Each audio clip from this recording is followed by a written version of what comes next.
Hi friends, ഇന്നത്തെ വീഡിയോയിലേക്ക് സ്വാഗതം. ഇന്ന് നമ്മൾ പറയാൻ പോകുന്നത് കെ സ്മാർട്ടിനെ കുറിച്ചാണ്. കേരളം ഡിജിറ്റൽ ആകുന്നു എന്ന അടിക്കുറിപ്പോടെ കെ സ്മാർട്ടിനെ കുറിച്ച് പലയിടത്തും നിങ്ങൾ കേട്ടിട്ടുണ്ടാവും. അത് നിർബന്ധമായും തൊഴിലുറപ്പ് മേറ്റുമാരും അതുപോലെ തന്നെ ആളുകളും കേട്ടിട്ടുണ്ടാവും. കെ സ്മാർട്ട് എന്താണെന്നും അതിനെക്കുറിച്ചുമാണ് ഇന്ന് നമ്മൾ പറയാൻ പോകുന്നത്. അതിന് മുന്നേ കെ സ്മാർട്ട് എന്താണെന്ന് അറിയുന്നതിന് മുന്നേ ILGMS എന്താണെന്ന് അറിയണം. ILGMS എന്ന് പറയുന്നത് പഞ്ചായത്തുകളിലും മറ്റുള്ള സ്ഥലങ്ങളിലും പഞ്ചായത്തുകളിൽ തന്നെ മെയിനായിട്ടും ഫയലുകൾ ട്രാക്ക് ചെയ്യുന്ന സിസ്റ്റമാണ് ILGMS. ILGMSലൂടെ ഫ്രണ്ട് ഓഫീസുമായി കൊടുക്കുന്ന എല്ലാ ഫയലുകളും പേപ്പർലെസ് വർക്കാക്കി മാറ്റുന്നതിന് വേണ്ടിയിട്ടാണ് ILGMS തുടങ്ങിയിട്ടുണ്ടായിരുന്നത്. എന്നാലും പേപ്പറുകൾ ഉപയോഗിച്ചുകൊണ്ട് തന്നെയാണ് ILGMS വർക്കായിട്ടുള്ളത്. റിട്ടേൺ രേഖ സമർപ്പിക്കുന്നതോടൊപ്പം സോഫ്റ്റ് കോപ്പിയും കൂടി ഓരോരോ ഓഫീസറുടെ കീഴിലേക്ക് അയച്ചു കൊടുക്കുന്ന സെൻഡ് ചെയ്ത് ഓരോരോ ആളുകളുടെ കീഴിലേക്ക് ലോഗിനിലേക്കും എത്തി ആ ലോഗിൻ വെരിഫൈ ചെയ്ത് എടുക്കുന്നതിനെയായിരുന്നു ILGMS എന്ന് പറയുന്നത്. എന്നാൽ ഇതിൽ നിന്നും വ്യത്യസ്തമായി കെ സ്മാർട്ടിലേക്ക് എത്തുമ്പോൾ കെ സ്മാർട്ട് ഓരോ ആളുകൾ ലോഗിനിലേക്ക് എത്തുന്നത് നമുക്കറിയാം.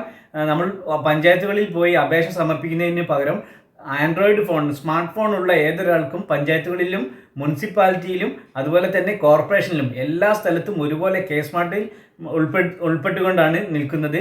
കെ സ്മാർട്ടിൽ ലോഗിൻ ചെയ്യാനുള്ള മെത്തേഡ് എന്ന് പറയുന്നത് ആധാർ കാർഡ് സ്വന്തമായുള്ളവരോ അല്ലെങ്കിൽ മറ്റുള്ള പാസ്പോർട്ട് അങ്ങനെയുള്ള വെരിഫിക്കേഷൻ ആയിട്ടുള്ള സംഭവം ഉള്ളതും ഫോണിൽ ലിങ്ക് ചെയ്തിട്ടുള്ളതുമായ അക്കൗണ്ടുകൾ ഉണ്ടെങ്കിൽ അവരെ ലോഗിൻ ആക്കി മാറ്റാൻ പറ്റും. അപ്പം ഫസ്റ്റിൽ തന്നെ നിങ്ങൾ ചെയ്യേണ്ടത് ഏറ്റവും അവസാനമായി എടുത്തിട്ടുള്ള ആധാർ കാർഡും മൊബൈൽ കണക്ട് ചെയ്തിട്ട് മൊബൈൽ നമ്പറുമായിട്ട് ലിങ്ക് ചെയ്തിട്ടുള്ളതും ഉണ്ടെങ്കിൽ നിങ്ങൾക്ക് ഒരു citizen login I D create ചെയ്യാവുന്നതും ആ ലോഗിനിലൂടെ പഞ്ചായത്തുകളിലേക്ക് അപേക്ഷകൾ സമർപ്പിക്കാവുന്നതുമാണ്. ബിൽഡിംഗ് ടാക്സ് അതുപോലെ തന്നെ പഞ്ചായത്തുമായിട്ട് ബന്ധപ്പെട്ടുള്ള പല സേവനങ്ങളും ഒറ്റ ക്ലിക്കിലൂടെ ലഭ്യമാവുന്നതാണ്. നിങ്ങൾ ചെയ്യേണ്ടത് ആൻഡ്രോയിഡ് ഫോണിൽ കെ സ്മാർട്ട് എന്ന് ഗൂഗിളിൽ സെർച്ച് ചെയ്ത് കെ സ്മാർട്ടിൽ കയറി പുതിയൊരു ലോഗിൻ ഐ ഡി എടുക്കാനുള്ള നിർദ്ദേശങ്ങൾ അതിലുണ്ട്. അതിനനുസരിച്ച് ചെയ്ത് കഴിഞ്ഞാൽ നിങ്ങൾ അതുമായിട്ട് പഞ്ചായത്തിലുള്ള ഒരു വെരിഫൈയും ചെയ്ത് കഴിഞ്ഞാൽ നിങ്ങൾക്ക് അതിലൂടെ ടാക്സ് അടയ്ക്കാനും മറ്റുള്ള കാര്യങ്ങൾക്കും എല്ലാം പരാതികൾ അയക്കാനും എല്ലാം പറ്റും. വിവരാവകാശവുമായി ബന്ധപ്പെട്ടത് പഞ്ചായത്തുകളിൽ മുനിസിപ്പാലിറ്റിയിലും തന്നെ പോകേണ്ടതുണ്ട്. അല്ലാത്ത എല്ലാ കാര്യങ്ങളും ഒറ്റ ക്ലിക്കിൽ ആവുന്നതിനെയാണ് കെ സ്മാർട്ട് എന്ന് പറയുന്നത്. കെ സ്മാർട്ടിൽ പഞ്ചായത്തുകളിലുള്ള സ്റ്റാഫുകളുടെ അടുത്തേക്കാണ്, അതാത് സെക്ഷനിലുള്ള ആളുകളുടെ അടുത്തേക്കാണ് ലോഗിനായി ചെല്ലുക. അവരത് മോണിറ്റർ ചെയ്ത് എന്താണോ തീരുമാനം എടുത്ത് അതിൻ്റെ നടപടികൾക്കുള്ള കാര്യങ്ങൾ കെ സ്മാർട്ടിലൂടെ ചെയ്യുന്നതാണ്. അപ്പോൾ ഏതൊരാൾക്കും ഇനി കേരളത്തിൽ താമസിക്കുന്ന ആളുകളുടെ ടാക്സും കാര്യങ്ങളും അങ്ങനത്തെ എല്ലാ കാര്യങ്ങളും അറിയാൻ പറ്റുന്ന ഒരു ഇടമാണ് കെ സ്മാർട്ട്. ഇതിൽ ഗൂഗിൾ ക്രോം എടുത്തിട്ട് കെ സ്മാർട്ട് എന്ന് ടൈപ്പ് ചെയ്ത് ഓക്കെ അടിച്ചു കഴിഞ്ഞാൽ കെ സ്മാർട്ട് എന്ന് വരും. കെ സ്മാർട്ടിൽ ക്ലിക്ക് ചെയ്ത് കഴിഞ്ഞാൽ അത് ഏതിൽ ഓപ്പൺ ആക്കണമെന്നുള്ളത് ഗൂഗിൾ ക്രോമിൽ തന്നെ ഓപ്പൺ ആക്കുന്നു.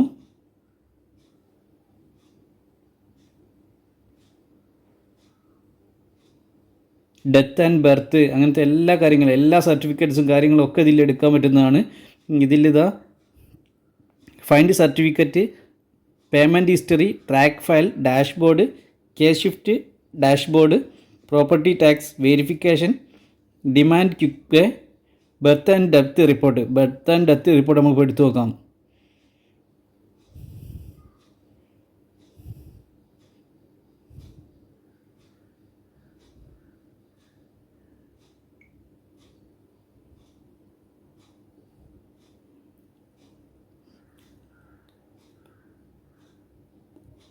ബിൽഡിംഗ് പേയ്മെൻ്റ് ഉണ്ട്, പ്രോപ്പർട്ടി ടാക്സ് ഉണ്ട്, ട്രേഡ് ലൈസൻസ് ഉണ്ട്. ഇങ്ങനത്തെ ഒട്ടുമിക്ക എല്ലാ കാര്യങ്ങളും ഇതിലുണ്ട്. ഇതിൽ ക്ലിക്ക് ചെയ്ത് കഴിഞ്ഞിട്ടാണെങ്കിൽ ഓരോന്നിനെ കുറിച്ചുള്ള ഡീറ്റെയിൽസ് ഇതിൽ നോക്കാവുന്നതാണ്. ഫൈൻഡ് സർട്ടിഫിക്കറ്റ് അടിച്ചു കഴിഞ്ഞാൽ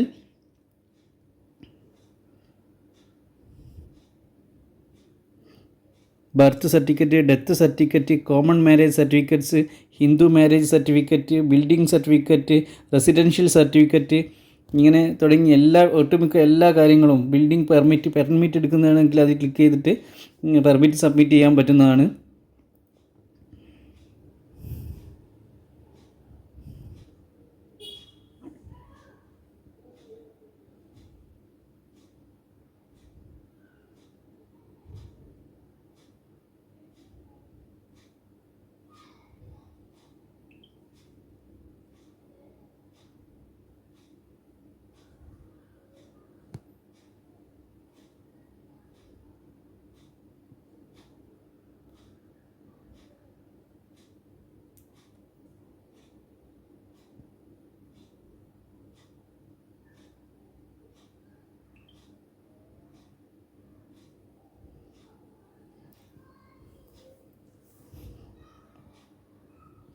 ഇതിൽ ലോഗിനിൽ പോയി കഴിഞ്ഞാൽ ലോഗിനിൽ വന്നു കഴിഞ്ഞാൽ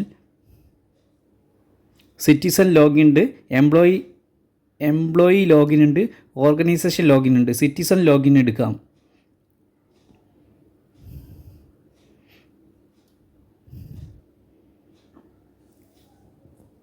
ഇതിൽ phone number, email, PAN number ഇങ്ങനെ 3 ചോദിക്കുന്നുണ്ട്. ഇതിൽ ഫോൺ നമ്പർ നൽകിക്കഴിഞ്ഞിട്ടാണെങ്കിൽ സെൻഡ് ഒ ടി പി വരും ഫോണിലേക്ക്. ഇനി ആദ്യമായിട്ടാണ് ഇത് ചെയ്യുന്നതെങ്കിൽ നിങ്ങൾ ആദ്യം തന്നെ ലോഗിൻ ഐ ഡി ക്രിയേറ്റ് ചെയ്യണം. ഇതിൽ ഞാൻ already login I D create ചെയ്തുകൊണ്ടാണ് ഫോൺ നമ്പർ ചോദിച്ചിട്ട് എൻ്റെ ഒ ടി പി ചോദിക്കുന്നത്. ഇവിടെ രജിസ്റ്റർ എന്ന് പറയുന്നതിൽ ക്ലിക്ക് ചെയ്യുക. സിറ്റിസൺ രജിസ്ട്രേഷനിൽ ക്ലിക്ക് ചെയ്യുക. ഇതിൽ ആധാർ നമ്പർ ടൈപ്പ് ചെയ്യുക. ഇതിൽ ടിക്ക് ചെയ്ത ശേഷം പ്രൊസീഡ് കൊടുക്കുക. ഇവിടെ ആധാർ നമ്പർ ടൈപ്പ് ചെയ്യുക.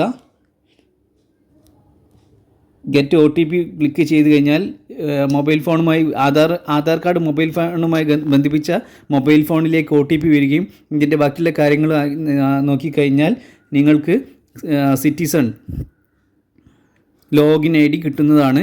ഇത് ഉപയോഗിച്ചിട്ടാണ് അതിൽ ലോഗിൻ ചെയ്യേണ്ടത്. ലോഗിനിൽ സിറ്റിസൺ ലോഗിൻ ചെയ്യുക.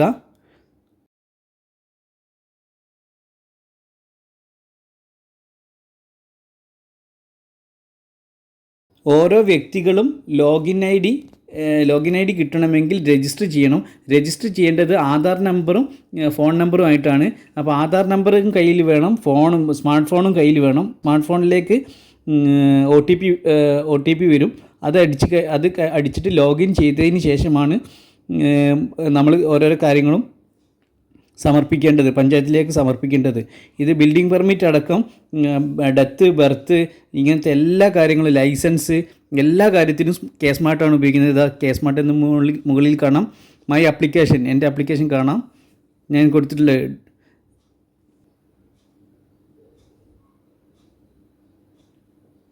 കെ സ്മാർട്ടിൻ്റെ പ്രവർത്തനം എങ്ങനെയാണെന്നും കെ സ്മാർട്ടിൻ്റെ വിൻഡോ എങ്ങനെയാണ് വരുന്നതുമാണ് ഞാൻ ഇതിന് മുന്നേ കാണിച്ചു തന്നത്. കെ സ്മാർട്ട് എന്ന് എഴുതി കാണിച്ച് അതിൽ പല കാര്യങ്ങളുമുണ്ട്. അങ്ങനെയുള്ള ഓരോന്നിൽ നിന്നും ക്ലിക്ക് ചെയ്ത് അതിൻ്റെ ലിങ്കിലേക്ക് കയറിയാണ് ഓരോരോ കാര്യങ്ങളും ചെയ്യേണ്ടത്. അപ്ലോഡ് ചെയ്യേണ്ട കാര്യങ്ങളുണ്ടെങ്കിൽ അത് PDF ആയി അപ്ലോഡും ചെയ്ത് കഴിഞ്ഞിട്ടാണെങ്കിൽ ഓരോരോ അപേക്ഷയായി മാറും. ബിൽഡിംഗ് പെർമിറ്റിന്, ബിൽഡിംഗ് രജിസ്ട്രേഷന്, റെഗുലറൈസേഷന്, അതുപോലെ ഡെത്ത് സർട്ടിഫിക്കറ്റിന്, ബർത്ത് സർട്ടിഫിക്കറ്റിന്, ബിൽഡിംഗ് ലൈസൻസിന്, പിന്നെ അതുമാതിരിയുള്ള എല്ലാ കാര്യങ്ങൾക്കും ബിൽഡിംഗ് സർട്ടിഫിക്കറ്റ് എന്ന് പറഞ്ഞിട്ടുള്ളതാണ് ഒന്ന് കിട്ടുക. കറണ്ട് കണക്ഷൻ വേണമെങ്കിൽ ബിൽഡിംഗ് സർട്ടിഫിക്കറ്റ് വാങ്ങണം. അപ്പോൾ ഇങ്ങനെയുള്ള എല്ലാ കാര്യങ്ങൾക്കും സിറ്റിസൺ ലോഗിൻ ചെയ്ത് അതിലൂടെ തന്നെ സമർപ്പിക്കേണ്ടതാണ്. ഇതിന് നിങ്ങൾക്ക് സ്മാർട്ട് ഫോണിൽ കഴിയുകയില്ല എങ്കിൽ നിങ്ങൾ അടുത്തുള്ള അക്ഷയ സെൻറ്റർ മുഖാന്തരം ഈ കാര്യങ്ങൾ ചെയ്ത് റിട്ടേൺ ആയിട്ടുള്ള കാര്യങ്ങൾ കൊടുക്കണമെന്നുണ്ടെങ്കിൽ അത് പഞ്ചായത്തിലോ മുനിസിപ്പാലിറ്റിയിലോ കോർപ്പറേഷനിലോ നേരിട്ടും കൊണ്ടുപോയി കൊടുക്കുക. അല്ലാത്ത എല്ലാ കാര്യങ്ങളും സിറ്റിസൺ സെൻറ്റർ ഓരോ പഞ്ചായത്തുകളിലും പ്രവർത്തിക്കുന്നുണ്ട്. അതുപോലെ തന്നെ മുനിസിപ്പാലിറ്റി കോർപ്പറേഷനുകളിലും പ്രവർത്തിക്കുന്നതാണ്. സിറ്റിസൺ ഫെസിലിറ്റേഷൻ സെൻറ്റർ എന്നാണ് പറയുന്നത്. അവരവിടെ നിന്നും ക്ലിക്ക് ചെയ്ത് ചെയ്യുകയും ചെയ്യും. ഇനി ഏറ്റവും ആധികാരികത വരുത്തേണ്ടത് ഓരോരോ വ്യക്തികളും ചെയ്യേണ്ടത് കെ സ്മാർട്ടിൽ കയറി ലോഗിൻ ചെയ്ത് അതിലൂടെ ഓരോരോ അപേക്ഷയും സമർപ്പിക്കുക എന്നുള്ളതാണ്. ആൻഡ്രോയിഡ് ഫോണുള്ള ഏതൊരാൾക്കും ഇനി അപേക്ഷകൾ സമർപ്പിക്കാൻ പഞ്ചായത്തുകളിലോ മുനിസിപ്പാലിറ്റിയിലോ കോർപ്പറേഷനോ പോകേണ്ടതില്ല. നേരിട്ട് ഫോണിലൂടെ തന്നെ ചെയ്യാവുന്നതാണ്. അത് ആരുടെ അടുത്ത്, ഏത് ഓഫീസറുടെ അടുത്താണ് പെൻഡിങ് എന്നും എല്ലാ ഡീറ്റെയിൽസും അതിൽ അറിയാൻ സാധിക്കുന്നതുമാണ്. നിങ്ങൾ ഓരോരോ കാര്യങ്ങൾ ചെയ്യുമ്പോൾ കേരളത്തിൽ തന്നെ ആവണമെന്നില്ല, കേരളത്തിന് പുറത്താണെങ്കിലും നിങ്ങൾക്ക് അപേക്ഷകൾ സമർപ്പിക്കാവുന്നതാണ്. അതുപോലെ പാൻ നമ്പറും ആധാർ നമ്പറും ട്രേസ് ചെയ്ത് നിങ്ങളുടെ ഫോണുമായിട്ട് ലിങ്ക് ആണെങ്കിൽ നിങ്ങൾക്ക് എവിടെ നിന്ന് വേണമെങ്കിലും അപേക്ഷകൾ സമർപ്പിക്കാവുന്നതാണ്. അതിൻ്റെ വെരിഫിക്കേഷനും കാര്യങ്ങളും എല്ലാം അതത് ഉദ്യോഗസ്ഥന്മാർ പരിശോധിച്ച് ആരുടെ സെക്ഷനിലാണ് ഇപ്പോൾ ആ ഫയൽ ഉള്ളത് എന്ന് വരെ അതിൽ നിന്ന് മനസ്സിലാക്കാം. അപ്പോൾ കെ സ്മാർട്ട് എന്നാൽ കെ സ്മാർട്ട് തന്നെയാണ്, ഒരു സ്മാർട്ടായിട്ടുള്ള ഒരു ഓപ്ഷൻ തന്നെയാണ്. ഇതിപ്പോൾ വൈഡായിട്ട് പ്രചരിച്ചുകൊണ്ടിരിക്കുകയാണ്. ഇതിലൂടെ തന്നെയോ ഇനി പഞ്ചായത്തുകളിലും മുനിസിപ്പാലിറ്റിയിലും കോർപ്പറേഷനിലും ഫയലുകൾ നീങ്ങുകയുള്ളൂ. അപ്പോൾ ഇത്രയുമാണ് കെ സ്മാർട്ടിനെ കുറിച്ച് പറയാനുള്ളത്. കെ സ്മാർട്ട് കൊണ്ട് പ്രയോജനം ലഭിക്കുന്നത് ഓരോ ആ പ്രദേശങ്ങളിലുള്ള ജനങ്ങൾക്ക് തന്നെയാണ്. അവർക്ക് ഓൺലൈനായിട്ട് എല്ലാ കാര്യങ്ങളും പഞ്ചായത്തിലേക്ക് സമർപ്പിക്കാനും പഞ്ചായത്തിൽ നിന്നും കിട്ടേണ്ട സർട്ടിഫിക്കറ്റുകൾ യഥാസമയം കെ സ്മാർട്ടിലൂടെ തന്നെ ഡൗൺലോഡ് ചെയ്തെടുക്കാൻ സാധിക്കുന്നതാണ്.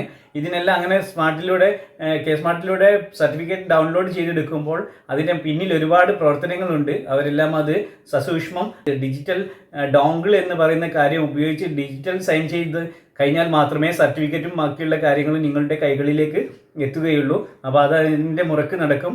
നിങ്ങളുടെ സമയം ലാഭിക്കാനും പഞ്ചായത്തുകളിലെത്തിയും അല്ലെങ്കിൽ മുനിസിപ്പാലിറ്റിയിലോ കോർപ്പറേഷനിലോ എത്തി ഓരോരോ ഫയലിൻ്റെ പിറകെ നടക്കുന്നതും ഒഴിവാക്കുന്നതിന് വേണ്ടിയിട്ടാണ് കെ സ്മാർട്ട് ഇത്രയും ലഘൂകരിച്ചുകൊണ്ട് പുറത്തിറക്കിയിരിക്കുന്നത്. വരുന്ന ഭാവിയിൽ ഇത് ഏറ്റവും എളുപ്പത്തിൽ ഓടുന്ന ഒരു സംവിധാനമായി മാറാൻ പോവുകയുമാണ്. കെ സ്മാർട്ടിനെ കുറിച്ച് ഇത്രയൊക്കെയാണ് പറയാനുള്ളത്. അപ്പോൾ വീഡിയോ ഇഷ്ടമായാൽ ലൈക്ക് ചെയ്യുക, കമൻറ്റ് ചെയ്യുക. അതുപോലെ നിങ്ങൾ ആദ്യമായിട്ടാണ് കാണുന്നതെങ്കിൽ സബ്സ്ക്രൈബ് ചെയ്യുക. ഇനിയും പുതിയ അറിയിപ്പുമായി പുതിയൊരു വീഡിയോയിൽ കാണാം. അതുവരേക്കും ബൈ.